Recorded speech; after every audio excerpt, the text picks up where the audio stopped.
Hello, class 8. Today we are going to once again discuss the chapter number 17, conservation.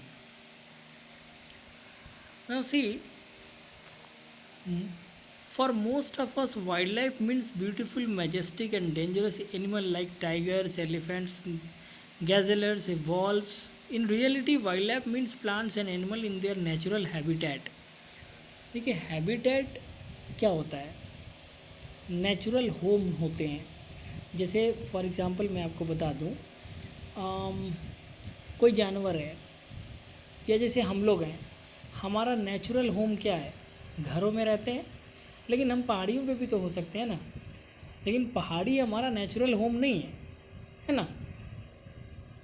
तो habitat कहते हैं किसी भी ऑर्गेनिज्म का नेचुरल होम. मछली के लिए पानी उसका नेचुरल होम है, लेकिन उसको हम कहीं और रख दें, रह जाएगा थोड़े समय, चूँकि एम्फीबियन है थोड़े समय के लिए रह जाएगा, लेकिन उसका नेचुरल होम जो है वो नहीं है. पानी उसका नेचुरल होम होगा. तो इस तरह से हम देखेंगे अभी कि किसी भी ऑर्गेनिज्म के जीने के लिए जो एसेंशियल कंडीशंस हैं, उस कंडीशन में क्या फ़र्क आया है जिसके कारण वो ऑर्गेनिज्म सरवाइव नहीं कर पा रहा है. तो उसको हमको कंज़र्व करने के लिए, उसको बचाने के लिए हमको उसका फ्रेंडली और जो फेवरेबल कंडीशंस हैं वो कैसे प्रोवाइड करेंगे. और इसमें कई सारी चीज़ें हैं, क्या उसके कारण हैं, क्यों ऐसा हो रहा है, क्यों उनके जो फेवरेबल कंडीशंस हैं उनके लिविंग ऑर्गेनिज्म के वो क्यों डिस्ट्रॉय हो रहे हैं. इसके कई सारे कारण हैं, उस सबको हम लोग पढ़ेंगे. उससे पहले हम लोग पढ़ेंगे कि भाई बायोडाइवर्सिटी होता क्या है. बायो का मतलब होता है लाइफ, और डाइवर्सिटी का मतलब होता है डाइवर्स फॉर्म, यानी different forms of life, biodiversity.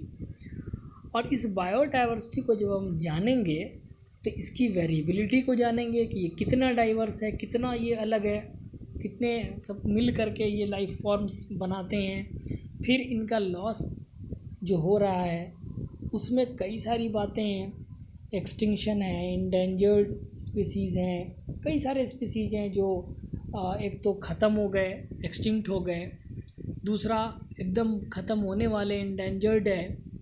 दूसरा इंडेंजर होने वाले हैं, यानी जिसका लॉस होना शुरू हो गया हुआ है. तो इस तरह से कई सारी चीज़ें हैं जो इन चैप्टर में हम लोग देखेंगे. अगर आप पहले आउटले देखना चाहें इस चैप्टर का, तो मैं आपको आउटले बता दूं. सबसे पहला टॉपिक हमारा है बायोडाइवर्सिटी. बायोडाइवर्सिटी में आप समझ रहे हैं हम क्या पढ़ेंगे? बायोडाइवर्सिटी यानी लाइफ के डिफरेंट फॉर्म्स क्या हैं, various forms of life. Biodiversity यानी डाइवर्स फॉर्म्स ऑफ लाइफ. इसके अंदर हम लोग पढ़ेंगे लॉस ऑफ बायोडाइवर्सिटी. बायोडाइवर्सिटी का लॉस कैसे हो रहा है, इसके कुछ कारण पढ़ेंगे हम लोग, जिसमें हमारा जो पहला कारण होगा डेवलपमेंट. तो डेवलपमेंट जो हम कह रहे हैं कि इंसान डेवलप कर रहा है, तो ये डेवलप करने के चक्कर में बायोडाइवर्सिटी का लॉस कैसे हो रहा है ये हम लोग देखेंगे. फिर दूसरा आएगा मोनोकल्चर. एक तरह के प्लांट हम उगा रहे हैं तो फिर डाइवर्सिटी को तो फ़र्क पड़ जाएगा, आपको हर तरह के प्लांट उगाने चाहिए, तो मोनोकल्चर देखेंगे. फिर उसके बाद हम लोग देखेंगे एक्जॉटिक स्पीसीज़ कौन कौन है. एक्जॉटिक आपको बता दें जो फॉरेन स्पीसीज़ हैं, जो बाहर से कोई स्पीसीज़ किसी एरिया में आता है उसको एक्जॉटिक बोलते हैं, और जो पहले से उस एरिया में पाया जा रहा है स्पीसीज़ उसको बोलते हैं इंडिजिनस, यानी डोमेस्टिक स्पीसीज़, इंडिजिनस. उसके बाद हमारा आएगा हंटिंग. हंटिंग और फिशिंग देखेंगे, पोल्यूशन देखेंगे, और उसके बाद ग्लोबल वार्मिंग देखेंगे. तो ये हमारा जो पहला टॉपिक है उसके अंदर हम इतनी सारी चीज़ें देखेंगे. ठीक है, पहला डेवलपमेंट, दूसरा मोनोकल्चर, तीसरा एक्जॉटिक स्पीसीज़, चौथा हंटिंग एंड फिशिंग, पांचवा पोल्यूशन, और छठा ग्लोबल वार्मिंग. तो ये हम लोग पहले देख लेते हैं बायोडाइवर्सिटी क्या होता है, समझ लेते हैं, फिर बात करेंगे. So first is why should we conserve Why should we conserve or protect plants and animal which have nothing to do with our lives? हमें ऐसा देखने को लगता है कि we have nothing to do with this plants or animal, but ऐसा है नहीं. This is what we are going to learn in this chapter.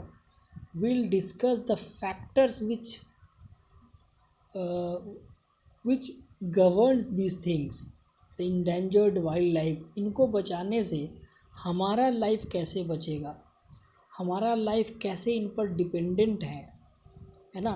ये समझना बहुत इम्पॉर्टेंट है. अगर मान लेते हैं वाइल्ड लाइफ ख़त्म हो जाते हैं तो जो कंसिक्वेंसेस होंगे वाइल्ड लाइफ के डिस्ट्रक्शन का, वो हमारे लाइफ को कैसे थ्रेट करता है, ये समझेंगे तब हमको समझ में आएगा कि नहीं, conservation of these plants and animal, wild life and all these things are very important, है ना. तो बायोडाइवर्सिटी सबसे फर्स्ट टॉपिक है, इसको हम लोग देखते हैं क्या है. Biodiversity means variety and variability of organism in the world. Variability इसका मतलब होता है the possibility of variation, variability, ठीक है, जिससे चीज़ें वेरी करें, डिफरेंट फॉर्म्स हमको दिखे, यही वेरिएबिलिटी है. Variety, various forms. आप देखिए एक मैंगो ट्री को ही अगर आप लीजिए, एक बनाना ट्री को ही आप लीजिए, तो उसके भी कई वैरायटी आते हैं. आप मार्केट में जाते हैं, देखते हैं, वो बोलता है ये दशहरी आम है, ये लंगड़ा आम है, ये मालदे है, ये मुंबई है, ये तो क्या है, तो क्या है, या कई तरह के आम होते हैं. तो ये सब क्या है, आम की वैरायटी है, मैंगो की वैरायटी है. उसी तरह से आप अंगूर लेने जाएं तो हरे वाले अंगूर होते हैं, पीले वाले अंगूर होते हैं, काले अंगूर होते हैं. हर चीज़ के डिफरेंट, आप इंसान को ही देख लीजिए ना, कितने तरह के इंसान है ना. तो यही डिफरेंट वैरायटी, डिफरेंट फॉर्म्स को हम कहते हैं diversity. And diversity of life is biodiversity, ठीक है. इसमें हम लोग पहला देख रहे हैं loss of biodiversity. Biodiversity is under grave danger due to various human activities. इस चीज़ से मैं बच रहा था लेकिन आ गया. ये जितनी चीज़ें हैं, जितने लाइफ फॉर्म्स हैं, जितने डेंजर्स हैं, जितने लॉस हैं, है ना, ये कंज़र्व करने की जो ज़रूरत है. तो कंज़र्व क्यों करें, इसको डिस्ट्रॉय कौन कर रहा है, जो डिस्ट्रॉय कर रहा होगा उसी से बचाने की ज़रूरत है. तो हम पाएंगे कि डिस्ट्रक्शन करने वाले दूसरे कोई नहीं है, ये इंसान है, ह्यूमन बींग्स है. We are the people, we the human being are destroying the biodiversity. According to the International Union of Conservation of Nature and Natural Resources (IUCN), the world loses about 3 species every day. हर दिन 3 species लुप्त हो जा रहे हैं, ख़त्म हो जा रहे हैं.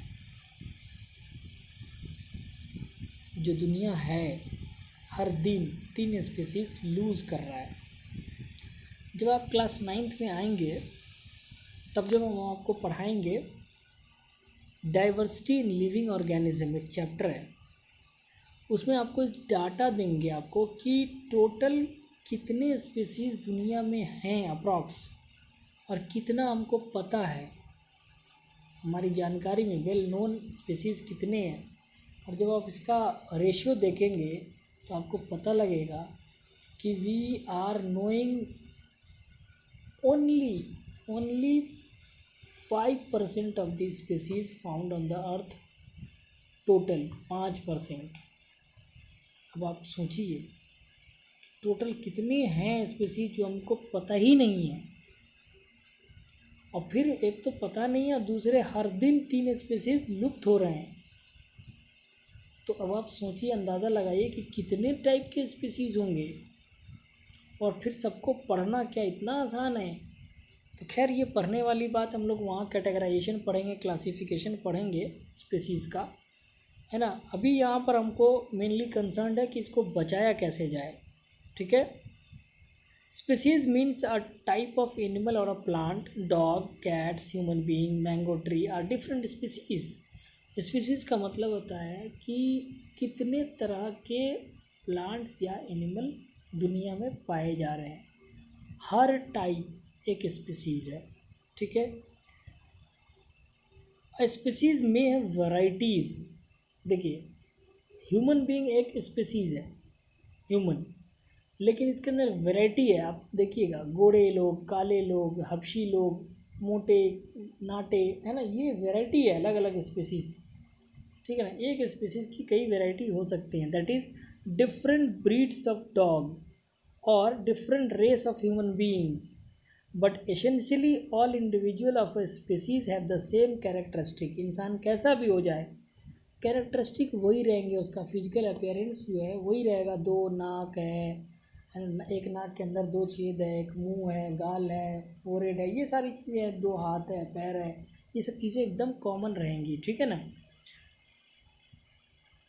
तो स्टूडेंट्स, यहाँ तक हमने आज कर लिया है। ये टेबल नंबर 17.1 है, इसके अंदर जो कुछ इंडेंजर्ड एनिमल है इंडिया में और उनकी हैबिटेट क्या है ना, ये दिया हुआ है, इसको लर्न रखिएगा। कल हम लोग देखेंगे एक्सटिंक्ट और इंडेंजर्ड स्पीसीज़ क्या क्या है और ये क्या मतलब होता है इसका, एक्सटिंक्शन क्या है, इंडेंजर्ड क्या है, वल्नरेबल क्या है, ये सब चीज़ों से अवगत होंगे हम कल, ठीक है। Okay, thank you for today.